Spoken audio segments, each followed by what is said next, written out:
दोस्तों last lecture में अपन लोगों ने लविंग फॉर्म 12 कवर किया था जिसका नाम था quadratic and sine and cos. आज इस वीडियो के अंदर अपन एक और लविंग फॉर्म 13 कवर करने वाले हैं जिसका नाम है linear in sine and cos. Sine और कॉस की आपको पावर 1 ही दिखेगी, तो ऐसे set of pattern of questions को अपन किस तरीके से सॉल्व करेंगे आइए देखें। मेथड एकदम सेट है, बुद्धि का इस्तेमाल बिल्कुल नहीं लगाना।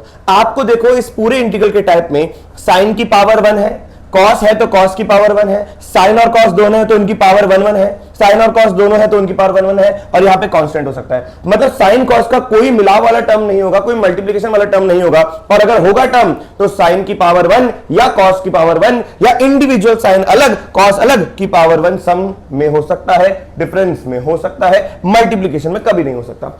ऐसे क्वेश्चन में हम हमेशा हाफ एंगल फॉर्मूले का यूज करेंगे जिसमें हम लोग साइन एक्स को लिखेंगे 2 tan x by 2 upon 1 plus tan square x by 2। क्या विद्यार्थी बात समझ में आई? और हम यहां पर cos x को लेंगे 1 minus tan square x by 2 upon 1 plus tan square x by 2। जैसे ही आप लिखेंगे तो आपको सब्स्टिट्यूट करना पड़ेगा किसको? tan x by 2 को t, और जैसे सब्स्टिट्यूट करोगे तो इसका derivative sec square x by 2 into 1 by 2 dx आपको नजर आएगा dt। बस जैसे आप हर साइन को ये लिखोगे tan में, हर कॉस को ये लिखोगे tan में, आप सीधा tan x by 2 को t मान लो तो आपको sec square x by 2 dx 2 dt नजर आएगा। तो ये भाई साहब आप लिख देना 2 dt, और क्वेश्चन आपको लविंग इंटीग्रल में कन्वर्ट होता हुआ नजर आएगा। उसके बाद सीधा आपको आंसर लिखना है। आइए मैं इन क्वेश्चंस में, ये तो एक जनरल फॉर्म है, आपको एक एग्जांपल लेके समझाऊं। जैसे एग्जांपल के तौर पे एग्जांपल नंबर 1, अगर आपको जीवन में इंटीग्रेट करना है dx अपॉन 2 प्लस का 3 sin x, तो घबराने की बात नहीं है, कोई चिड़चिड़ापन नहीं होना चाहिए। सीधा आपको देखो साइन की पावर 1 है, मतलब लीनियर इन साइन एक्स है। अब linear in sine x and cos x अगर आ जाए तो आपको साइन एक्स को लिखना ही पड़ेगा 2 tan x by 2 upon 1 plus tan square x by 2।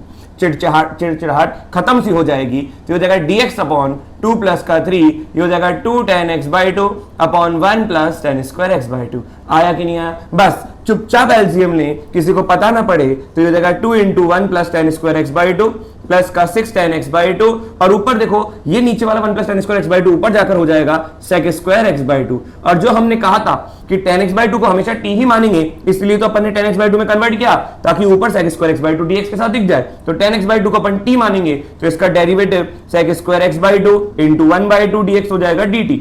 Finally आप तो ये याद रखो कि tan x by 2 को अगर आप t मानते हो तो sec square x by 2 dx हो जाएगा 2 dt। बोलो आया कि नहीं आया? तो यहां पर आ जाएगा dt डिवाइडेड बाय, ये हो जाएगा 2 इंटू 1 प्लस का टी स्क्वायर और प्लस का 60। आया कि नहीं आया? 2 कॉमन ले लीजिए तो बात बनती हुई नजर आएगी, तो हो जाएगा dt डिवाइडेड बाय, जैसे आपने 2 कॉमन लिया डिनोमिनेटर में तो विद्यार्थी हो जाएगा टी स्क्वायर प्लस का 3t प्लस का 1। खुशियां ही खुशियां। ये लविंग फॉर्म तो अपन पहले ही कवर कर चुके हैं, 1 अपॉन क्वाड्रेटिक। अब देखो 1 अपॉन क्वाड्रेटिक का वापस से रिवीजन कर लेते हैं एक बार कि 1/2 तो बाहर है। अब 1 अपॉन क्वाड्रेटिक में क्या करो? परफेक्ट स्क्वायर बनाओ। तो टी स्क्वायर का कोएफिशिएंट 1 है ही सही, तो 3t जो लिखा हुआ है इसका आधा करो कोएफिशिएंट का, तो हो जाएगा 3/2। इसका स्क्वायर ऐड किया, इसका स्क्वायर सब्ट्रैक्ट किया, प्लस 1 मार्केट में चल ही रहा है। अब इसके बाद की कथा अपन यहां लिखते हैं। 1/2 बाहर था ही सही, dt शुरुआत के 3 टर्म देखोगे तो a square plus b square, ये हो जाएगा कितना? 2ab, तो ये हो जाएगा t plus 3/2 the whole square, और हो जाएगा माइनस का 9/4 प्लस का 1, इट विल बिकम 5/4, जिसको मैं लिखूंगा √5/2 द होल स्क्वायर। अब देखो पूरा लविंग इंटीग्रल में कन्वर्ट हो चुका। कौन सा loving integral? 1 upon x square minus का a स्क्वायर। आया कि नहीं है? ये तो लविंग इंटीग्रल याद कर चुके हैं। ये होता है 1 upon 2a ln of x minus a upon x plus a, plus c लगाना ना भूले। तो यहां पर हो जाएगा 1/2 बाहर, इन 2 में 1/2a, अब a की जगह √5/2 है विद्यार्थियों, और x की जगह t प्लस का 3/2 है, तो ये हो जाएगा ln x माइनस a, तो t प्लस 3/2 माइनस का √5/2 अपॉन में t प्लस 3/2 प्लस का √5/2। आया कि नहीं आया? तो ये 2 से 2 काट दो, तो फाइनली आपका आंसर आएगा 1/2√5 ln के अंदर t। अब बताओ t क्या है? tan x by 2, तो tan x by 2 प्लस का 3 माइनस का √5 whole divided by 2 upon tan x by 2 plus का 3 प्लस का √5 डिवाइडेड बाय 2। आया कि नहीं आया विद्यार्थियों? क्लियर है कि नहीं है? तो इस तरीके से अपन क्वेश्चंस को सॉल्व करते हैं। तो जल्दी से इसको नोट डाउन करिए। तो आगे 2-3 क्वेश्चन अपन और सॉल्व करें। चलिए दोस्तों, अब इन 3 क्वेश्चन को देखो। लविंग फॉर्म 13 के ऊपर बेस साइन एंड कॉस में लीनियर है, साइन एंड कॉस में लीनियर है, साइन की पावर 1 है, कॉस की पावर 1 है अगर है तो। अब देखो, ऐसे क्वेश्चन में आपको पता है कि साइन और कॉस को दोनों को tan के हाफ एंगल फॉर्मूले में रिड्यूस करना है। तो आइए पहला क्वेश्चन देखें। Integration dx divided by 1 plus का sin x को अपन लिख देंगे 2 tan x/2 upon 1 plus tan square x/2। बस आपको हाफ एंगल में लिखना है, क्वेश्चन अपने आप सॉल्व होता चला जाएगा। cos x को लिख दो 1 माइनस का tan square x/2 upon 1 plus का tan स्क्वायर x/2। देखो, जैसे ही आप एलसीएम लोगे ना विद्यार्थियों, तो यहां पर ये आ जाएगा 1 प्लस tan स्क्वायर x/2, तो यहां लिखा 1 प्लस का tan स्क्वायर x/2 प्लस का 2 tan x/2, फिर आएगा प्लस का 1 माइनस tan स्क्वायर x/2। कभी tan x/2 को ऐसे लिख दिया, कभी ऐसे लिख दिया, समझ जाना tan x/2 ही है। तो नीचे वाला 1 प्लस tan स्क्वायर x/2 ऊपर जाकर बन जाएगा sec स्क्वायर x/2 dx। तो हमेशा साइन और कॉस को tan के हाफ एंगल में चेंज करके हम tan x/2 को t मानते हैं। लेकिन आप देखें, खुशियां ही खुशियां। आया कि नहीं आया? आइए, तो ये हो जाएगा sec square x/2 divided by 1 plus 1 2 हो गया, प्लस का 2 tan x/2। अगर आप कहते हैं, मन आपका कहने को बोल रहा है कि सर 2 कॉमन ले ले, तो हमें लेना ही पड़ेगा। आया कि नहीं आया? अब फाइनली अपन tan x/2 को क्या मान ले? t मान ले। तो t मान लिया तो ये हो जाएगा sec square x/2 into 1/2 dx। तो ये जो 1/2 आएगा क्रॉस मल्टीप्लाई करूंगा तो ये हो जाएगा 2 dt। आया कि नहीं आया? तो फाइनली हो जाएगा 1/2 और इस पूरे की जगह लिखा 2 dt डिवाइडेड बाय 1 प्लस का t। 2 से 2 जा चुका, 1 अपॉन 1 प्लस t का इंटीग्रेशन होता है ln mod ऑफ 1 प्लस का t प्लस का c। फाइनली आप लिख दो ln mod of 1 plus tan ऑफ x/2 प्लस c। Is the point clear to everybody? इसमें कोई डाउट आया कि नहीं आया? आइए अगला प्रश्न देखें। Question number 2। क्वेश्चन नंबर 2 में दे रखा है integration dx divided by 5 minus का 13 sin x। इसमें कोई शक? आइए, अब यहां पर साइन में भी लीनियर है, तो बस एक ही काम करना है, dx डिवाइडेड बाय 5 माइनस का 13 हाफ एंगल में चेंज कर दो, तो ये हो जाएगा 2 tan x/2 whole divided by 1 plus का tan स्क्वायर x/2। बस एलसीएम लेना है विद्यार्थियों, तो ये हो जाएगा 5 tan स्क्वायर x/2 डिनोमिनेटर में, माइनस का 26 tan x/2 और ये हो जाएगा प्लस का 5, और नीचे जो 1 प्लस tan स्क्वायर x/2 है डिनोमिनेटर के नीचे, वो ऊपर जाकर हो जाएगा sec स्क्वायर x/2। आपको एक ही काम करना है कि tan x/2 को कैसे ना कैसे करके t मान लो, तो जैसे ना जैसे करके t मानोगे तो वैसे ना वैसे करके आपका sec x/2 dx हो जाएगा 2 dt। क्लियर है कि नहीं है? तो ये आ जाएगा आपका sec स्क्वायर, तो ये आ जाएगा आपका 2 dt डिवाइडेड बाय यहां पर आ गया 5t square minus 26t plus का 5। ये 5 कॉमन निकाले। अब वैसे आप देख भी चुके हैं कि 1 अपॉन क्वाड्रेटिक बन चुका, और 1 अपॉन क्वाड्रेटिक अपने आप में एक लविंग फॉर्म है जिसको आपको पहले ही सॉल्व करना सिखा चुके हैं, लेकिन फिर भी प्रैक्टिस सेशन चल रहा है, तो आइए 5 कॉमन निकालें और आनंद पाएं। तो ये हो जाएगा dt divided bye T square minus का 26t बाई 5 प्लस का 1। अब हमें क्वाड्रेटिक को परफेक्ट स्क्वायर बनाना है, तो हम यहां पर टी स्क्वायर माइनस का 26t बाई 5, इसका आधा क्या हो जाएगा, माइनस का 13 बाई 5 का स्क्वायर ऐड किया और का स्क्वायर एक बार सब्ट्रैक्ट भी कर देते हैं, तो ये बन जाएगा विद्यार्थियों ऐसा। क्लियर हुआ कि नहीं हुआ? आइए 2/5 कॉमन है, तो ये हो जाएगा dt। शुरुआत के 3 टर्म देखोगे तो a स्क्वायर माइनस का 2ab प्लस का b स्क्वायर, तो t माइनस का 13/5 द होल स्क्वायर बना।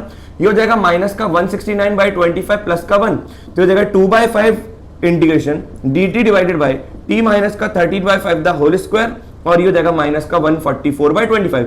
144/25 हो जाएगा 12/5 द होल स्क्वायर। अब आप फॉर्मूला देखें, लविंग इंटीग्रल कन्वर्ट हो चुका है 1 अपॉन एक्स स्क्वायर माइनस ए स्क्वायर। तो विद्यार्थियों ये तो हमें आता है 2/5 1 अपॉन एक्स स्क्वायर माइनस ए स्क्वायर के लिए आपके लिए एक बार लिख भी देता हूं, loving integral this 1 upon x square minus का ए स्क्वायर होता है 1/2a ln of x minus a divided by x plus a.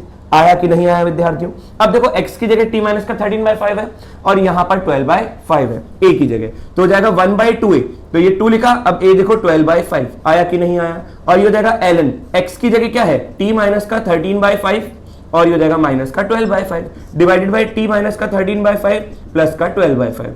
आया? तो ये हो जाएगा 2 से 2 कैंसिल हो चुका, 5 से 5 कैंसिल हो चुका, तो 1/12 ln माइनस का 13 माइनस का 12 माइनस का 25/5, तो ये हो जाएगा t माइनस का 5 अपॉन t माइनस का 1/5। बस फाइनली अपने को t की जगह क्या लिखना है विद्यार्थियों, tan x/2। तो यहां पे लिख देता हूं where t is equals to tan x/2 और यहां पे प्लस से लगाना न भूले, तो ये आपका आंसर हो जाएगा। क्लियर है कि नहीं है? उम्मीद करता हूं आपको समझ में आ गया होगा। तो आइए एक और प्रश्न को देखें। इस प्रश्न से और अपन क्लियर करते हैं, मैनिपुलेशन को स्ट्रॉन्ग करते हैं ताकि अपने को ये सारी चीजें याद हो जाए। अब देखो linear in sine and cos है, साइन और कॉस है तो उनकी पावर 1 ही है, तो बस आप एक ही काम करो कि सबको हाफ एंगल में कन्वर्ट कर दो tan के, कॉस को भी और साइन को भी, तो ये देखा dx डिवाइडेड बाय 3। यहां पर कॉस की जगह लिखता हूं 1 माइनस का tan square x by 2 whole divided by 1 plus tan square x by 2, और यहां पर आ जाएगा विद्यार्थियों 4 sin x की जगह लिखा 2 tan x by 2 divided by 1 plus tan square x by 2 और ये लिखा प्लस का 5। आइए एलसीएम ले तो ये हो जाएगा dx divided by 3 into 1 minus tan square x by 2, 4 into 2 8 tan x by 2, और यहां पर एलसीएम लूंगा तो 5 into 1 plus tan square x by 2। तो नीचे वाला जो 1 plus tan square x by 2 है वो ऊपर जाकर बन जाएगा sec स्क्वायर x बाई 2। थोड़ा सा अगर अपन देखें तो ये लिखा हुआ है 3 और ये लिखा हुआ है 5, कांस्टेंट को पकड़ो पहले, 3 इंटू 1 5 इंटू 1 तो ये हो जाएगा 8, माइनस का 3 tan square x by 2 plus का 5 tan square x by 2 will become 2 tan square x by 2, और ये हो जाएगा आपका प्लस का 8 tan x बाई 2। तो आप देखो कंप्लीटली क्वाड्रेटिक जा रहा है, तो ऊपर है आपका sec स्क्वायर x बाई 2। आइए देखें नीचे से मैं यहां से 2 कॉमन ले रहा हूं तो 1 बाई 2 बाहर आ गया, नीचे लिखा हुआ है tan square x by 2 plus का 4 tan x बाई 2 प्लस का 4, इसमें कोई शक? आइए ऊपर देखो लिखा हुआ है sec स्क्वायर x बाई 2, तो जैसे ही आपने tan x बाई 2 को थोड़ी सी देर के लिए z माना तो sec square x by 2 dx हो जाएगा 2dz, तो ये आ जाएगा आपका 2dz, नीचे है 1 बाई 2, ये हो जाएगा z स्क्वायर प्लस का 4z प्लस का 4, तो ये 2 से 2 तो जा बसा, तो यहां पर हो जाएगा dz डिवाइडेड बाय, ये लिखा हुआ है z प्लस 2 होल स्क्वायर। अब 1 अपॉन लीनियर का स्क्वायर है तो इसका आंसर होता है माइनस का 1 अपॉन लीनियर, बोलो हाँ या ना। फाइनली हम इसको लिखेंगे माइनस का 1 अपॉन z, z को हम लोग लिखेंगे tan x बाई 2, तो ये हो जाएगा tan x by 2 plus 2 plus का c। इसमें कोई डाउट आया क्या विद्यार्थियों? क्या यहां तक बात सबको समझ में आ गई? आइए अब मैं आपको इसी में एक और चीज, एक और तरीका बता रहा हूं कि अगर ये सेट पैटर्न क्वेश्चन आ गया तो आप इसको सॉल्व करने का दूसरा मेथड भी है।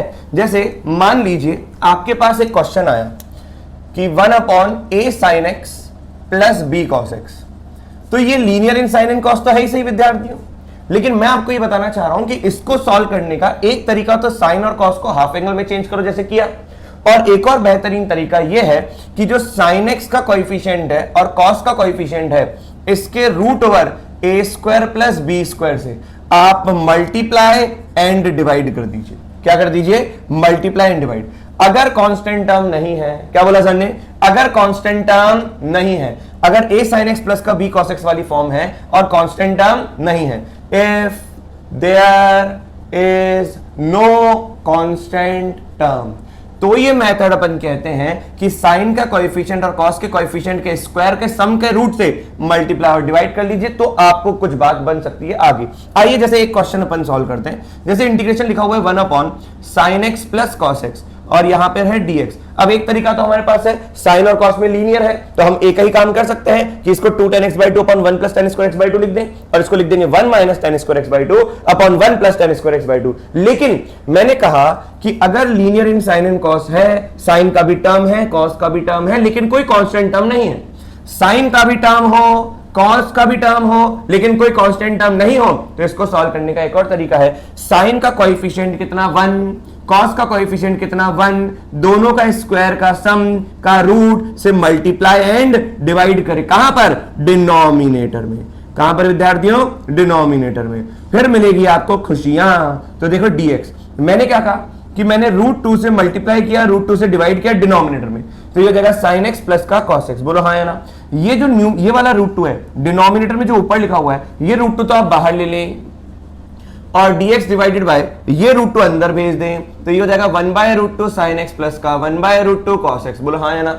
अब आप फील करें कि एक dx, अब आपकी इच्छा है, या तो आप पूरा फॉर्मूला साइन में बनाए या तो पूरा फॉर्मूला कॉस में बनाए। अगर आप ये sin x देख रहे हैं, मैं इस 1 बाय √2 को लिख सकता हूं cos पाई बाय 4, प्लस का ये cos x देख रहे हैं, मैं इस √1 बाय √2 को लिख देता हूं sin पाई बाय 4। तो बस आपकी आंखों में थोड़ी थोड़ी सी रोशनी चमक सी रही होगी, sin a cos b plus cos a sin b का फॉर्मूला बन चुका है। यहां पर आप इसको साइन पाई बाय 4 भी लिख सकते थे, इसको कॉस पाई बाय 4 भी लिख सकते थे, cos A cos B plus sign A sine B का फॉर्मूला भी लगा सकते थे, कोई रेस्ट्रिक्शन नहीं है। लेकिन आपको ये मेथड आना चाहिए कि साइन का भी टर्म हो, कॉस का भी टर्म हो और कोई कांस्टेंट टर्म ना हो, तब जाकर साइन के कोएफिशिएंट और कॉस के कोएफिशिएंट के स्क्वायर के सम के रूट से मल्टीप्लाई डिवाइड करना डिनोमिनेटर में, हंसते खेलते sine A plus B sine A minus B cos A plus B cos A minus B में कन्वर्ट हो जाएगा। यहां पर हो गया sine of x plus pi by 4।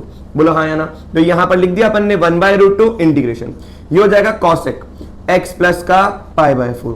हम सब जानते हैं कॉसेक एक्स का इंटीग्रेशन क्या होता है, तो हो जाएगा 1/√2 ln mod कॉसेक एक्स, तो ये हो जाएगा x plus pi by 4 minus का कॉट ऑफ x प्लस का pi by 4। Is the whole point clear to everybody? इसी प्रकार से अब हम इसी मेथड से एक और क्वेश्चन को सॉल्व कर सकते हैं। आइए देखिए, आपके पास अब दो अप्रोच हो गए। एक तो इसी पर्टिकुलर प्रोफाइल में साइन कॉस का टर्म है, लीनियर पावर दोनों में है और कांस्टेंट का कोई टर्म नहीं है, तो या तो आप tan के हाफ एंगल में कन्वर्ट करें या तो आप यहां पर मल्टीप्लाई एंड डिवाइड करें a square plus B square के रूट से, और a और b और कुछ नहीं, कोएफिशिएंट है। आइए इस प्रकार से एक और क्वेश्चन करें। जैसे मेरे दिमाग में आ रहा है कि dx divided by √3 sin x plus का cos x, अगर ये आ गया, इस क्वेश्चन को सॉल्व करना है। अब बताओ sin x का टर्म है, cos का टर्म है, दोनों की पावर 1 1 है, लेकिन कोई कांस्टेंट टर्म नहीं है, तो √3 का स्क्वायर प्लस 1 का स्क्वायर का रूट होता है 2। तो मैं यहां पे 2 से मल्टीप्लाई डिवाइड करूंगा, ये डिवाइड किया मल्टीप्लाई किया, ये डिवाइड किया, ये हो जाएगा √3 sin x प्लस का cos ऑफ x, और ये सब डिनोमिनेटर में चल रहा है। आया कि नहीं यार? ये 2 को अंदर भेजो, ये 2 को बाहर भेजो, तो 1/2 बाहर आ गया, तो ये हो जाएगा dx divided by √3/2 sin x plus का 1/2 cos ऑफ x। आया कि नहीं आया? अब सुनो विद्यार्थियों, अगर आप इसको 1/2 बाहर देख रहे हैं, तो अब आपकी इच्छा है साइन ए प्लस बी का फॉर्मूला बनाना है कि कॉस ए प्लस बी का, तो ये लिखा हुआ है साइन एक्स। अब ये √3/2 को कॉस में लिखना है, तो cos 30 होता है कितना? √3/2, तो cos 30 को लिखेंगे cos पाई बाय 6 प्लस का ये हो जाएगा cos ऑफ x, और sin 30 होता है 1/2, तो sin पाई बाय 6। देखते ही देखते ये हो जाएगा dx divided by sin of x plus pi bye 6। कहना ही चाहेंगे ऊपर जाकर 1/2 बनेगा और इंटीग्रेशन हो जाएगा cosec ऑफ x प्लस का पाई बाय 6 का। बोलो हाँ या ना? dx। अब cosec x का इंटीग्रेशन होता है ln mod cosec x, तो cosec x प्लस का पाई बाय 6 माइनस का कॉट ऑफ x प्लस का पाई बाय 6 का मॉड प्लस का c। आया कि नहीं आया? तो इस तरीके से अपन क्वेश्चंस को सॉल्व करते हैं। तो विद्यार्थी जल्दी से इसको नोट डाउन करिए। ये था पूरा का पूरा linear in sine and cos के बारे में। कांस्टेंट टर्म ना हो तो दो अप्रोच, और कांस्टेंट टर्म हो तो एक अप्रोच। तो इस तरीके से आप क्वेश्चन को सॉल्व करिए। मिलते हैं नेक्स्ट लेक्चर में नए लविंग फॉर्म के साथ।